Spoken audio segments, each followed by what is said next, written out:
Welcome to the monthly BV Magazine podcast, your genuine slice of rural Dorset life. This is episode 1 for May 2023. Hello from me, Terry Bennett. And hello from me, Jenny Devitt. In this episode, we'll have a selection of your letters to the editor. Simon Hoare MP reflects on the need for active listening in bringing about real political change, with examples from the Northern Ireland peace process. Mike Chapman of the North Dorset LibDems urges us and the government to do more. Pat Osborne of the North Dorset Labour Party asks whether the coronation of a new monarch should prompt a wider debate about an elected head of state and how we should modernise our democracy. Ken Huggins of the North Dorset Green Party says it's time to wake up and see the flood. And Carole Jones of Sturminster Newton's Vale Pantry tells its story. But first, here's Laura. I write this at 3:45 in the morning on Friday. I sat down here at my desk 22 hours ago, well prepared for the monthly pre-publication day marathon ahead. 2 hours ago, I was standing in my kitchen eating a hot, buttery, toasted bagel with peanut butter and thinking, just another hour or so? But we're not done yet. Beside me, Courtney is slowly clicking through page after page of this oh-so-nearly-done May issue. I know I mentioned it last month, but in a couple of weeks, we head to London for a national awards ceremony. And actually, we don't care if we win. Well, not much. The very fact that we made that list is beyond astonishing because it's just us. And I'm not sure if most people truly grasp that. Obviously, we're here now putting the magazine together, and we, of course, have a big team of brilliant writers and columnists who fill it with us. But apart from that, website design, us. Website content, us. Ad design, us. Networking, us. Event coverage, us. SEO work, still us. Photography, yeah, all right, that one's Courtney. Accounts, us. Actually, no, Courtney's money in, I'm money out because I'm better at spending it. Social media, us. Stats analysis, tech and industry research, PR, coffee brewing, all us. We often tell people this and they nod and they say, yeah, okay, can I talk to the person who does the... Yes, you can. How can I help? And of course, it's exhausting. And no, we have no idea when we'll next get a holiday.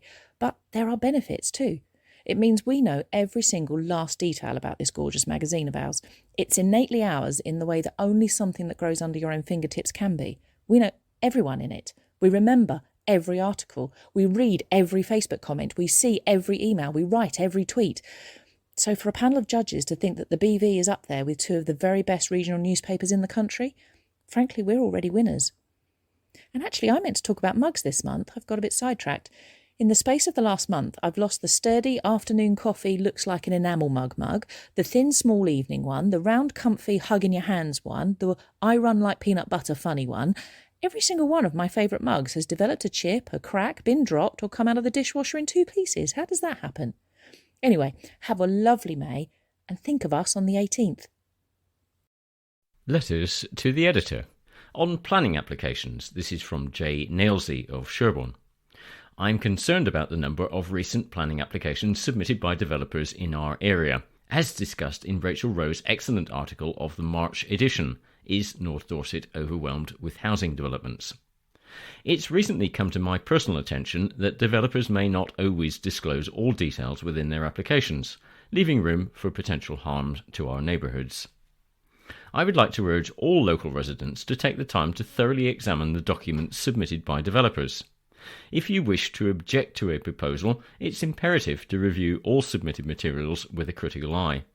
It may seem overwhelming at first, given the volume of paperwork, but I believe this is precisely what the developers intend. They may use excessive documentation to obfuscate important details or hide major gaps in their proposals.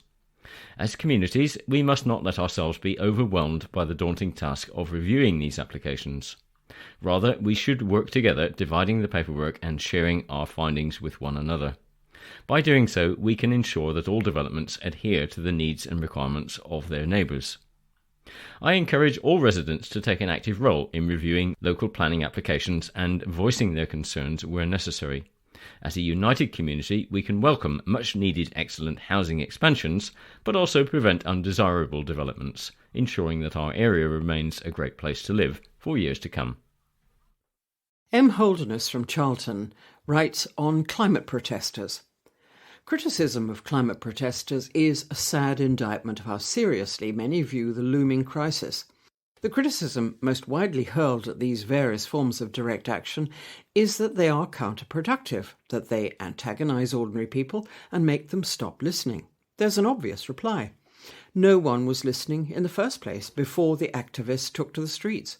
Even endless scientific warnings have made little impact on public or government behaviour. The establishment media have paid only lip service to the dangers, even as the effects on the climate have become harder to overlook. And governments have made placatory noises while doing nothing meaningful to reverse the collision course humanity is on. There have been repeated promises to stay under 1.5% centigrade of global warming while already emitting enough greenhouse gases to cause an increase that means we have little chance of avoiding staying under 2 degrees with what we're doing. We need change on a scale that no one is grasping apart from the protesters, and I appreciate how drastically they're trying to get that message across. The future looks pretty dire. If we lose the biodiversity, we lose everything. There's no going back. It scares me a lot. It's not a rebellion we need, it's a revolution. Susan N. from Blandford writes on complaining businesses.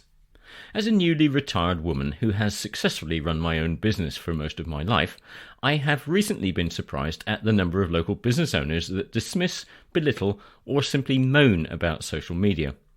The internet is no longer new, and businesses have had many years to adapt to the ever-evolving digital landscape. It's crucial for businesses to embrace change and adapt to survive in today's competitive market. Publicly complaining about the ways of the modern world is, in my opinion, the fastest way to make your brand appear old, dated, and irrelevant to a new audience. The most successful businesses are those that attract and retain new customers by staying current, utilising the tools and technologies available to them, and in 2023, that has to include social media. I'm astonished at the many older, established local businesses who not only struggle to adapt to newer business models, but publicly bemoan the need to. Social media platforms offer business an incredible opportunity to engage with their audience, build brand awareness, and promote their products or services. By dismissing or belittling these platforms, local businesses will simply miss out on valuable opportunities to connect with potential customers and grow their brand. They can ensure their business remains relevant, attracts new customers, and continues to thrive in an increasingly digital world. Ronnie B. of Child Oakford wrote into the BV magazine about young people. It's crucial that we begin to address the needs of the younger generation in Dorset. In recent years, I've noticed a growing number of young people in our community who seem to be struggling to find meaningful activities, support, and opportunities for personal growth. This then leads to feelings of isolation, boredom, and disconnection from the community. In some cases, these feelings might even contribute to risky or antisocial behaviour. It's our responsibility to ensure that our young people have access to the resources and support they need to thrive. Outside of the uniformed youth groups, where are the safe spaces for them to socialise, learn, and develop new skills? Where are the programmes and activities that help them develop a sense of belonging? I'm tired of seeing our young people drift moodily through their teen years, awaiting the day they can escape elsewhere in order for their lives to begin. What a waste of our homegrown talent and skills. The Field Solar Debate, and this is a message from Keith Beeson via the website, and it's in response to the March Rural Matters column from the CPRE, Say Yes to Solar, but No to Greenfield Solar Power Stations. Interesting, but not balanced. I have solar panels and battery storage, but feel Rupert Hardy's pro-roof PV, anti-field scale PV stance only tells part of the story. I'm no expert, but the cost and use of resources to produce 1 kilowatt in a field must be less, cleaning, maintenance and repairs must be easier, and linking up with the grid must be better. I recognise that the UK's effort to eliminate hydrocarbon use is of little point unless the rest of the world does the same. That said, if I had the choice between having a south-facing field in an area of natural beauty covered in PV and less global warming, and no field covered in PV and more global warming, my choice is easy. One is reversible inconvenience, the other's a disaster. and a letter from Marie L. near Wincanton on being shortlisted. I'm an avid reader of the BV and wanted to extend my congratulations to the entire BV team for being shortlisted for the National Award this month. That's the regional publication of the year in the News and Magazine Awards 2023. It's a well-deserved recognition for creating such a high-quality publication. Over the last couple of years, I've been consistently impressed by the breadth and depth of the magazine, from local news, covered properly, to showing us the beauty of Dorset's wildlife, to a fascinating insight into farming, allotments and equestrian. I don't ride, she says, nor do I drive a tractor, nor grow my own veg, and yet I can't resist them. The BV magazine has become my go-to source for staying connected with my county. The digital format makes it easy for me to read and share the magazine with friends and family, even those who live outside Dorset. Your magazine has a warm voice that makes it feel like catching up with an old friend. And, of course, the stunning photography keeps me coming back for more every month. I'm sure many others feel the same way. I congratulate the whole BV team just for making the shortlist, an achievement in itself alongside 2 big regional newspapers, and I wish you the best of luck in winning the award. You deserve the recognition for the outstanding work you do. And the editor Laura writes, "Thank you, Marie. The Swish Mayfair Awards night dinner is on the 18th of May. We'll be sure to keep everyone posted." Politics. Unite with foes and progress together. Populism in politics always oversimplifies issues. Effective political change requires active listening across divides, says MP Simon Hoare. Regular readers will know of my suspicions of populism in politics. Not to be confused with being popular, and what politician doesn't seek to be that, more the simplicity of the black and white of the populists' prescription. Populists, by their very worldview, only speak to those with whom they agree, or who agree with them, with their self-endorsing echo chamber, if you will. At the same time, they will demonise those with whom they disagree or find disagreeable. Achieving big political change, making the weather, is not within the armoury of the populists. They're unable to do so because they lack the capacity to reach across the aisle, to extend the hand of friendship and a listening ear. Such skills are prerequisites to making meaningful progress in often contested spaces. This was brought home to me at a recent Northern Ireland Affairs Select Committee hearing. Beware the 100%ers. Sir John Major, Sir Tony Blair and former Irish Prime Minister Bertie Ahern all said that to get to the point where the Good Friday Agreement was possible, people who were sworn and ancient enemies had to sit down and talk, to listen and to respect each point of view and to find the route of pragmatic compromise needed to make progress. I heard it again in every speech at a recent conference hosted by Queen's University Belfast celebrating Agreement 25. Bill and Hillary Clinton made powerful speeches on the issue, as did Senator George Mitchell, who gave up 5 years of his life in the search for peace in Northern Ireland.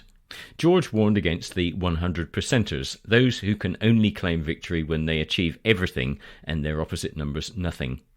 I heard it from the President of the EU, who spoke on how the Windsor framework had been negotiated through respectful conversations focused on the possible.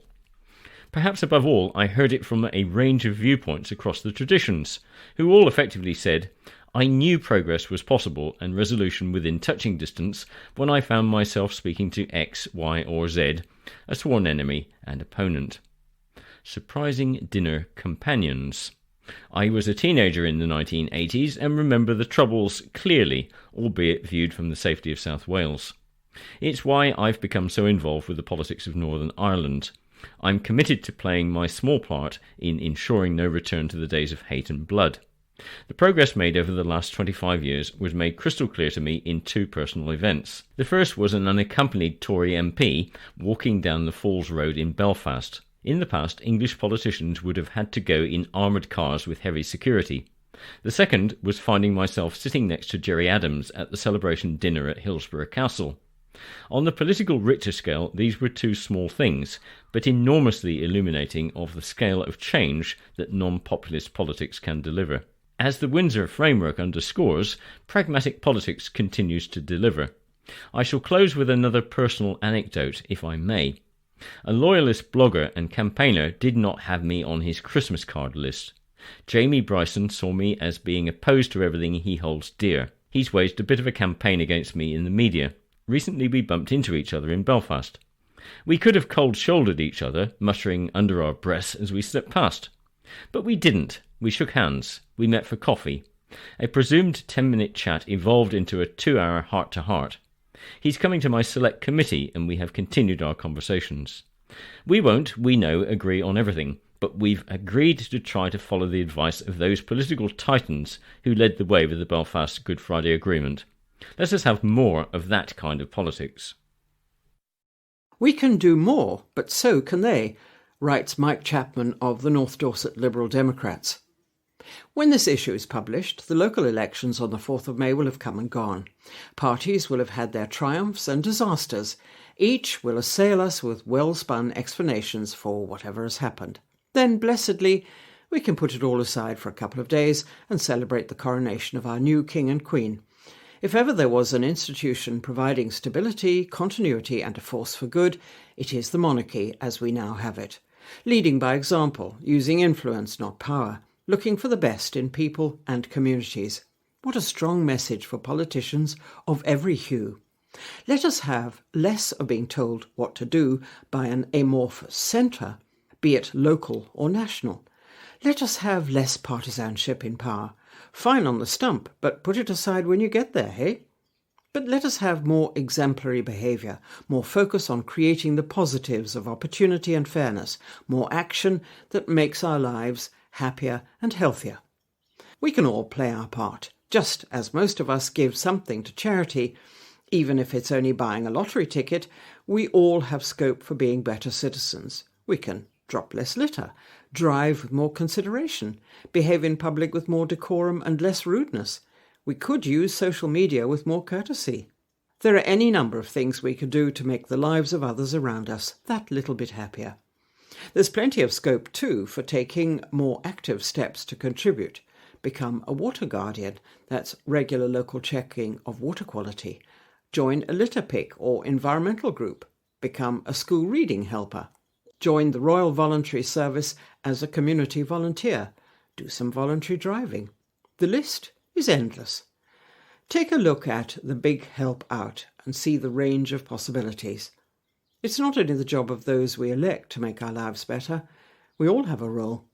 But when it comes to public services, government has to be the prime mover and to be held accountable. Take the NHS, dentistry and sewage. How can government fail to act when a vital organisation like the NHS gets into difficulty? It is underperforming against most measures, has very poor employee relations and no thought-through long-term manpower plan. How can government have allowed dentist deserts to proliferate in the way they have? How can we have frittered away into private pockets all that money we've paid for water over so many years and still have raw sewage in our rivers? But with our eyes lifted up and our national confidence restored, we could soon put a stop to nurses being cowed and coerced. We could show off our great teeth while happily wild swimming. Why not? Spring is in the air. Change is in the air. Pat Osborne of the North Dorset Labour Party writes on a political decline on swearing allegiance. As someone who believes that the head of state should be elected, I will be politely declining King Charles' invitation to swear an oath of true allegiance to him on the 6th of May. It's not that I don't like the man. In fact, I'd go so far as to say that I have a deep respect and admiration for his commitment to the many environmental causes that he's used his position to champion and promote over several decades, long before it was considered fashionable to do so, or contentious not to. I don't have an issue with his choice of partner, as some do, nor do I sit in judgment on the way in which other members of his family have chosen to behave, either publicly or privately. I also refuse to hold it against him that he will always be overshadowed by the example of committed public service set by his mother, Queen Elizabeth II. I simply believe that if we must have a new king, he should be swearing allegiance to the people of his country and not the other way round. Whilst the coronation weekend provides a welcome opportunity to spend time with family, friends, neighbours and others within our communities, it's also a political event. As such, it should provide the British people with a chance to reflect on how well our political institutions are really serving us. When the gazebos and bunting have all been folded away, we'll still be in the middle of a cost of living crisis. There will still be growing wealth and social inequality. The NHS will still be in need of intensive care. We will still be dangerously unprepared for the climate crisis. A feudal display of deference to an unelected head of state changes none of these things. Rather, it legitimises the persistent failure of our political institutions to govern in the interest of the majority, and masks the reality that we really need to talk about modernising our democracy. It's time to wake up and see the flood, writes Ken Huggins of the North Dorset Green Party. Social media is brilliant for keeping in touch with family and friends, but it's also a fertile medium for the spread of disinformation. Studies have shown that false information spreads faster and further than accurate information and is also more likely to attract attention. With an average profit of 1.5 million every minute for the last 50 years, the fossil fuel industry has been well able to spread its climate change disinformation campaign and buy all the influence needed to successfully delay political interference that might limit its activities. Governments and regulators around the world have effectively been captured, which explains the International Monetary Fund's calculation that the industry benefits from subsidies of around £9 million per minute. In part, this is through not having to pay for the deaths and damage caused by air pollution, heat waves, and other impacts of global warming. Another, more subtle form of media manipulation is to starve issues of the oxygen of publicity, as Margaret Thatcher described it. On the 22nd of April, I joined the Big One demonstrations in London, with a huge number of people who all spent the time and expense to travel to Westminster to express their growing alarm at the disastrous inadequacy of government action on the environment. It was great to see so many people of all ages and ethnicities, including families with young children, coming together peacefully to express the growing public disquiet at our politicians' failure to safeguard our collective future. Before the event, the media frothed with a totally bogus story about the London Marathon being disrupted. It wasn't. But in the end, the 4 days of demonstrations created minimal media publicity. Nothing to see here, folks. Climate change will affect us all, one way or another. Cornwall and Devon still have hosepipe bans introduced last summer. Here in North Dorset, a few intense storms this winter caused flooding instead of compensating for the long periods without any rain at all. At a recent Dorset Council planning consultation meeting, I was pleased to see the seriousness with which the environment is now being taken. But we are still not taking sufficient action anything like quickly enough. We simply cannot afford to ignore the urgency of the situation. Carole Jones is an amazing person, the kind who seems to manage to pack 48 hours into each 24, because, not content with being a councillor for Sturminster Newton, she was the prime mover behind the creation of that town's well-known enterprise, the Vale Pantry. The pantry helps people from a wide area, almost entirely from North Dorset, but also from a couple of East Somerset towns too. I spoke to Carole recently and commented that she was clearly a very busy lady. Oh, but I love it that way. You know, I mean, what else would I do? I sold my business back in 2021, and I thought I was busy then, but frankly, I've never been so busy now. So, do you manage to get any sleep, Carole? Yes, always with the help of a glass of Sauvignon Blanc. Sounds very nice to me. And you are a full-time councillor as well as being the head honcho for the Vale Pantry. Yes, I stood for election in 2019 for Sturminster Newton on Dorset Council, and I very narrowly won my seat. So I work on a number of committees, and I have to say, actually, in terms of the pantry, that's really been so useful, because if there are certain issues that I need to delve into, whether it be through housing or benefits or social services, anything like that, council tax, I know who to speak to, and it actually really helps solve quite a lot of cases quite quickly. So that the contacts there have been really very good. So there's that, and I started and I head up the Vale Pantry, and I'm a governor up at the high school, and my lead there is safeguarding. So there's plenty going on. So was it your idea to start the Vale Pantry? Well, I was working at the time with the surgery, the Blackmore Vale Partnership, the surgery in Sturminster Newton, which at that time had surgeries in Shaftesbury and Gillingham, Fontmell Magna, Stolbridge, Marnhall. And at the time, through what was called the PPG, the Patient Participation Group, they were looking at the number of appointments that were being taken by people that didn't actually necessarily need to see the GP. And that came out at an astonishing 47% of people were taking GP appointments that could have been seen by somebody else just as efficiently. So when work started to see, well, what were these people looking to have, what issues were they that they were looking to have sorted out? Some of it came down to social anxiety, to depression, but food was very much part of it.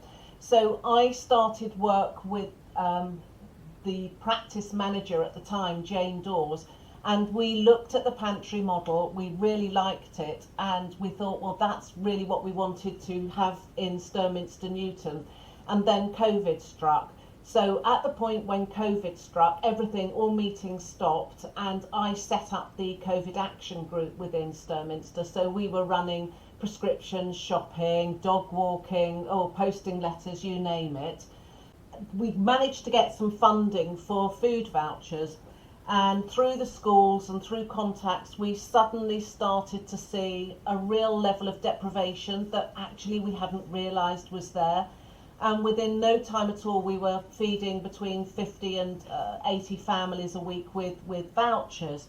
And so as soon as the first lockdown lifted, I thought, well, we just have to find a way of getting the pantry open. So it was absolutely full steam ahead, and we were very lucky to find some premises that were empty that we were allowed to go into free of charge, and we opened in November 2020.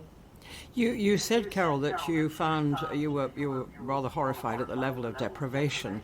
Did you discover that there is a lot of hidden poverty in your part of Dorset? Food poverty is a hidden poverty. You don't see it. People don't come through looking like they're starving hungry.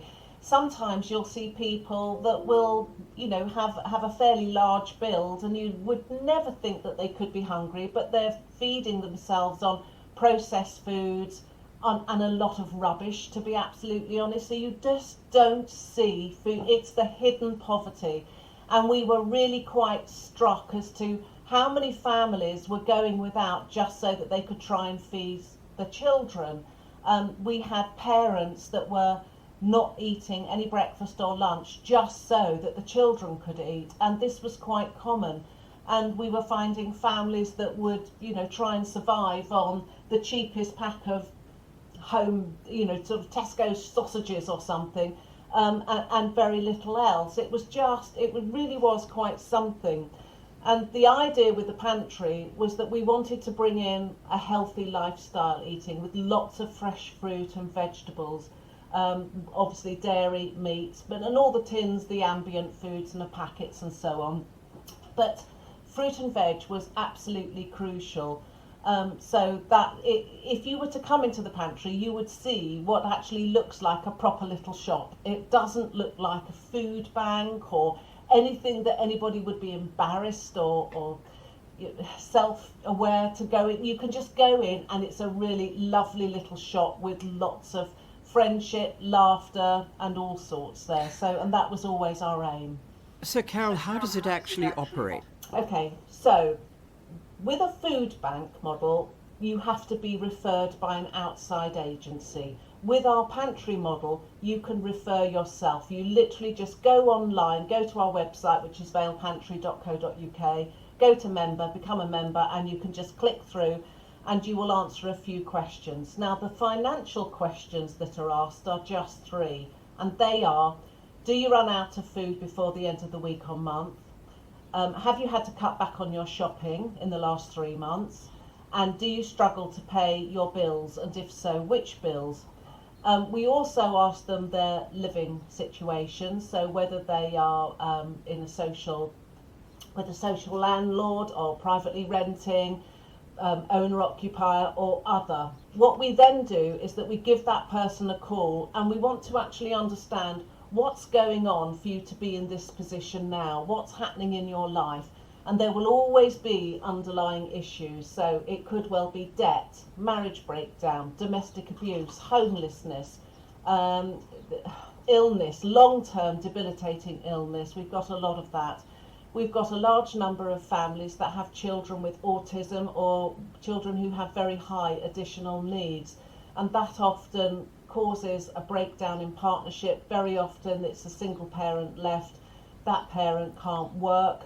Because they're in and out of the school, they can become very stressed, and it's just such a difficult situation. So we deal with so many different types of families. So, but what we want to do is to try and make sure that we prioritise those that are most in need. So we'll call them to see what's going on, but we also want to understand a little bit more about their finances. What's coming in each month and what's going out? Where are you stuck? If there's debt, we've got our own citizens advisor, so let's see what we can sort out there. Are you getting enough, are you eligible for benefits that you know nothing about? Let's have a look and see if we can help you there. Sometimes there are just so many areas that we can get involved with and we help, but we just need to understand what's going on. So they will register with us, we'll approve them, sometimes we don't approve, but we'll approve them. And then on each visit, we'll ask them for a contribution of £7 towards the cost of their food. Now, for every £7 that we get, it will cost us 20 or so pounds more if we're providing nappies and formula. So we have to fund the difference. And in terms of the value of the food or the shopping that they're taking away, that could be anything from 25 through to 45, 50, 60 pounds, depending upon what they're actually taking. So Carole, where do you get your supplies from then? Okay, so we have a contract with Fair Share, and that contract costs us just over 12,000 a year. And that will give us up to 500 kilos of food a week. Now, the thing with Fair Share, which is a national charity and it's taking excess produce from supermarkets, producers, manufacturers and so on, is that we never know what we're going to get. And there are some weeks when it's absolutely brilliant and there are others when it's really not. So we can't rely on that. So we have a contract with Morrison's. They have a wholesale division. And we buy directly from Morrison's, who will make a bulk delivery to us once a week in the great big wire cages that you see, the tall ones. And we'll normally have 6 or 7 wire cages of food delivered to us, and we pay for that. We're paying, it's a little bit less than retail, but not a huge amount less, but it's a little less. We then have contracts with fruit and veg supplier Heritage we work with, which is based in Wiltshire. So on a daily basis, we'll get fruit and veg delivered. Extra meat comes from Prime Cuts in Shaftesbury. But yeah, I mean, our biggest challenge is raising the money we need to buy the food we need. With us, it's not just giving people food. It's about what do we need to do to help you get back on your feet? Because for some people, it can take 3 to 6 months of some really serious interventions, one-to-one, budget coaching, appointments with citizens advisor, cooking lessons, cookery workshops. There's all sorts of things we do to try and get people back on their feet and coping a little bit, more easily. But it is a struggle, I have to say. But last year, in 2022, we were able to get 128 families back to complete independence, but our door revolves. So at this moment, as we speak, we're working with just under 360 families, of which just over 400 are children. So we've got a total of about 960 people, of which over 400 are children within 360 or just under 360 families. So you're obviously providing not just food, but a whole host of other examples of help to the people who are your members. Yes. I mean, when we first started, one of the first things we realised was how inexperienced some people were with cooking, with even understanding the most basic ingredients. And I always remember one person sort of picking up an onion and saying, well, I don't know, what is this and what would you do with it? Well, in my house, everything starts with an onion generally. So we started to see, well, what could we do to try and get people cooking and eating healthily and actually, sort of building their own confidence up and being able to cook a nutritious meal from scratch for their family. So we started to put together recipe bags.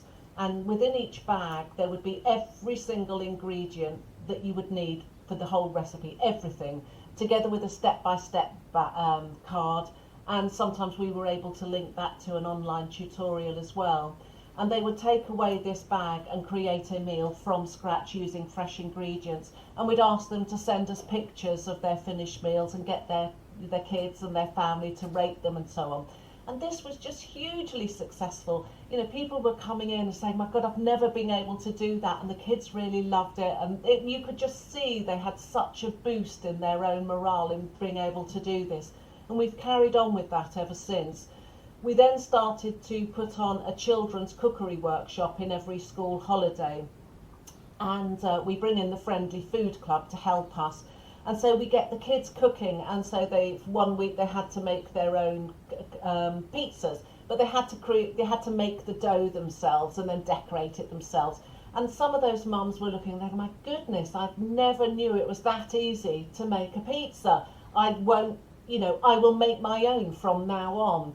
One really fabulous output really is that gradually some of those people that have needed us to start with are now volunteering and working within our organisation to help others. And the transformational effect that has had on self-esteem and depression. We've had some that have been able to stop all their medications and they're no longer on antidepressants and they're happy, they feel that they have a purpose, that they have a need, and that's been absolutely amazing. Carole Jones of Sturminster Newton's invaluable and much appreciated Vale Pantry, and apologies for the slightly echoey sound in that interview. Well, that's all we have time for in this particular episode of the BV Magazine podcast. Join us again next time. Until then, it's goodbye from me, Terry Bennett. And it's goodbye from me, Jenny Devitt.